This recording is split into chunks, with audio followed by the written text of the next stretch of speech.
Egypt. Birthplace of one of the most enigmatic civilizations in history. The Pyramid Tombs and the Valley of the Kings, the final resting places of powerful pharaohs. Of the possible 63 tombs in the valley, there is one that outshines the rest and has captured the world's imagination. The tomb of Tutankhamun. The boy king was just 18 years old when he died. But his priceless golden treasures have made him the most famous pharaoh of all time. His funerary riches have been displayed all over the world. But now they are all coming back to Egypt. Cairo. In the shadows of the Great Pyramids, engineers are building a $1 billion museum and research facility.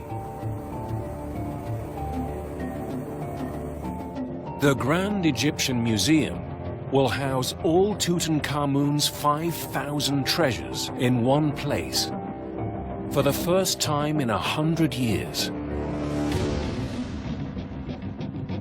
One of the centerpieces of the museum will be Tutankhamun's golden coffin.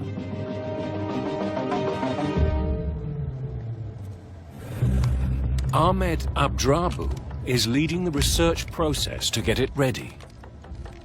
I must be very careful. One of the big challenge for me to be responsible for the restoration of one of the masterpieces of Tutankhamun collection. The coffin was one of many priceless treasures found in Tutankhamun's tomb. When Howard Carter's team opened the tomb in November 1922, they discovered a wealth of treasures and gifts the king would need in the afterlife. 6 disassembled golden chariots, his throne, and provisions of food and wine. Concealed behind a false wall was a stone sarcophagus protecting a gold-plated coffin. Inside it, 2 more coffins, the innermost made of solid gold and covered in gemstones. And inside that, the mummy of Tutankhamun, wearing a magnificent death mask, the most famous find in all of Egypt. Ahmed needs to discover how the ancient artisans built Tutankhamun's golden coffin.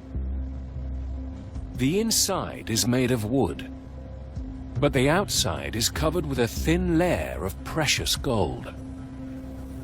Must be very, very careful because I am working on one of the masterpieces.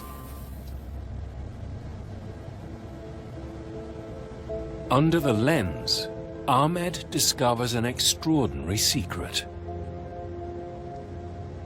The thickness of the gold leaf, it ranged between 14 and 18 micron. The ancient artisans could craft gold as thin as shrink wrap. But to get a flawless finish, they could not apply the gold directly onto the uneven chiseled wood.